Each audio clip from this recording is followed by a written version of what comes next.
They don't pay park rangers enough to deal with the things that fall out of the sky. Officially, my job is simple. Make sure tourists don't burn down half the forest, drag lost hikers back to the trail, and write reports no one actually reads. I know every ridge, creek, and unofficial campsite in these woods. I can usually tell you what animal passed through by the smell alone. So when the campers told me they heard something screaming in the sky, I assumed it was a cougar, an owl, or their imagination doing somersaults in the dark. I wish I'd been right. I was on my third night with a youth group, 6 teenagers, 2 chaperones, and one endless stream of complaints about bugs and no Wi-Fi. We'd set up near Ridgewater Clearing, a big open patch where the sky feels closer and the stars look almost artificial. Around midnight, I was doing my usual perimeter walk when I saw one of the kids, Jared, standing outside his tent, staring straight up. "You okay?" I asked. He didn't answer. I followed his gaze. At first I thought it was a meteor, a slow one, just a streak of white cutting across the stars. But meteors don't bend. This one did, changing direction mid-flight, like it had noticed something interesting. Then we heard it. Not a boom, not a crash. It was a scream, but not from a throat. It vibrated through my spine, like someone had taken the sound of terror and turned it into a metal wire drawn tight. The trees shuddered. The air tasted like pennies. The light vanished behind the tree line, deeper in the forest, maybe a mile from camp. Then everything went quiet. Too quiet. The woods at night are never silent. There's always something chirping, rustling, cracking. But all at once, the forest held its breath. And for the first time that summer, I didn't feel like the most dangerous thing out there was a careless human. The kids crowded around me, whispering about UFOs and aliens and fallen satellites. The chaperones wanted to call it in. I should have, I know that. But there was this voice in my head. The one they train into you. Don't panic the group. Don't escalate without information. Assess first. "I'll go check it out," I said. "It's probably just space junk or a small fire from a lightning strike. You all stay here. No one leaves this clearing, got it?" They nodded, but I could tell from their eyes they weren't going to sleep. I grabbed my flashlight, radio, and sidearm. Not that a 9mm does much against falling stars. The trail toward the impact site wasn't a real trail, just a line my boots knew by habit. The deeper I walked, the stranger it felt. The silence wasn't just the absence of noise anymore. It was a pressure pushing against my ears, like the forest was trying to warn me without having the language. A faint glow pulsed between the trees ahead, a soft, bluish light, beating slowly like a heartbeat. I killed my flashlight. Something in me didn't want to interrupt it. The clearing I stepped into hadn't existed the day before.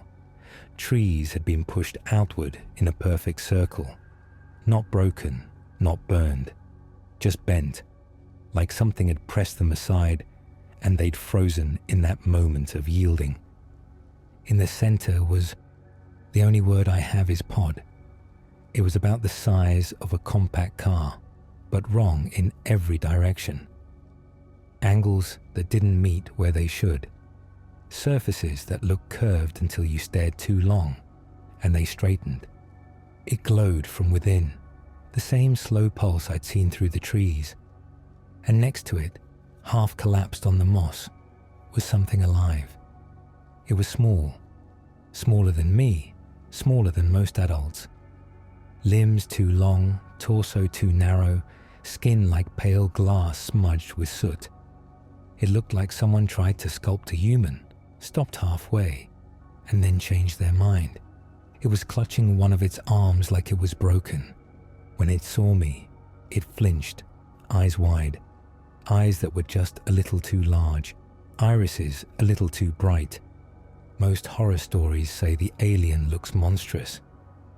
This one looked terrified, not of me, of something else. It tried to stand and fell, making a sound like grinding ice. "Hey," I said, because apparently my brain thought that was the right move. "I'm not going to hurt you." That's when the feeling hit me. Not a voice, not words, just emotions. Panic, pain, desperation. Not mine. It was like standing too close to a speaker blasting pure feeling at a frequency only my nerves could hear. The alien, or whatever it was, stared at me, and I understood something with a certainty that didn't belong to me. It was running. It had crashed. And whatever it was running from was still coming. My radio crackled. "Ranger Ortiz," a voice said, distant and fuzzy. "We picked up something on the seismographs. Are you near Ridgewater?" I looked at the pod, at the creature, at the trees bent outward like grass brushed by a hand. I raised the radio. "Yeah," I said. "I found..." The words died, because every instinct I had screamed at me not to tell them. If I brought people here, they wouldn't help it. They'd take it, cage it, poke it. And underneath all that, another stranger instinct whispered that more minds near this thing would be like lighting a beacon in the dark. I clicked the radio off. The creature stared at it like it knew exactly what I just decided. "Okay," I whispered. "Okay, you're hurt. Something's after you. I can't carry that pod, but I can carry you." I took a step forward. The forest shifted. It was subtle. The shadows between the trees grew thicker. The air cooled a few degrees. The hair on my arms rose, not from static, but from something older. The kind of fear built into bones by ancestors who survived by running from things they never fully saw.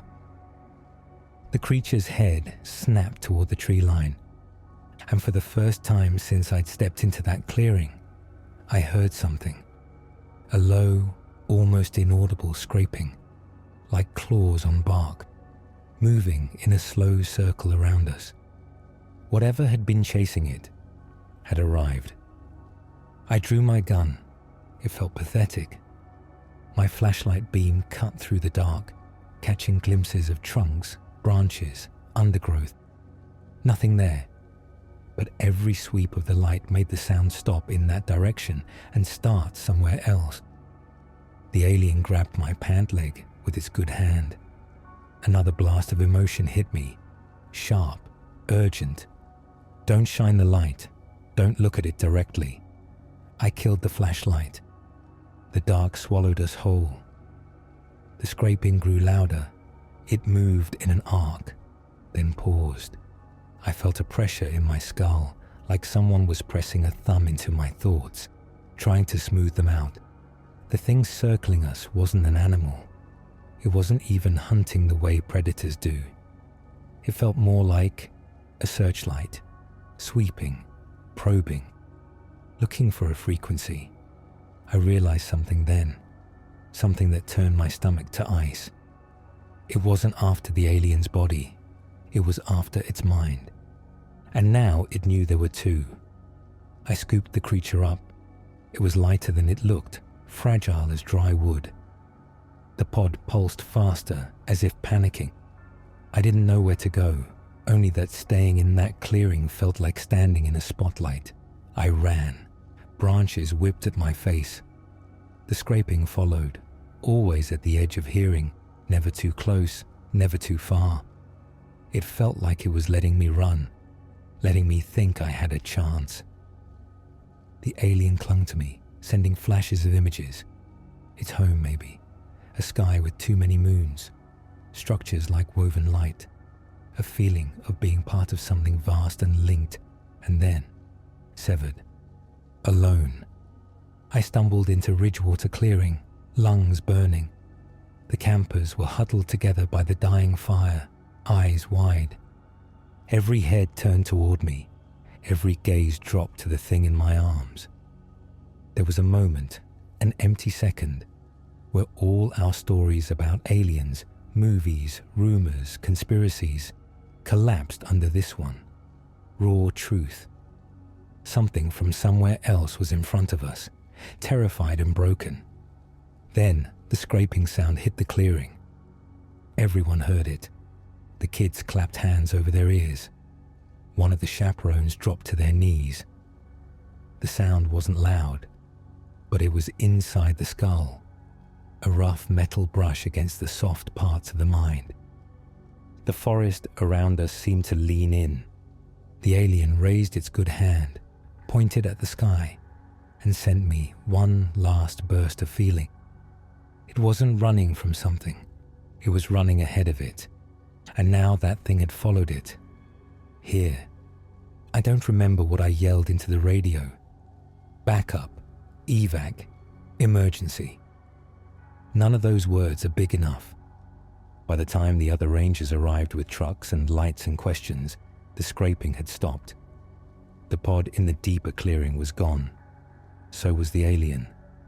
All that remained was the circle of bent trees and a feeling in the air like the silence after you hang up a phone on someone who wasn't finished talking. The official report says we experienced a localized meteor impact, followed by mass hysteria. It blames stress, light pollution, atmospheric conditions. I signed my name at the bottom. I don't know why, because I do know this. The thing in those woods wasn't a predator in any way we understand it. It was more like a fisherman, and that night we dangled two mines on its line. It only reeled in one. It knows there's another one out here. It knows I heard it. Sometimes on late patrol, when the wind drops and the forest goes very still, I hear the faintest scrape at the edges of my thoughts. It's patient. It's still hunting. And I'm very, very careful about what I let myself think when I'm alone in the dark.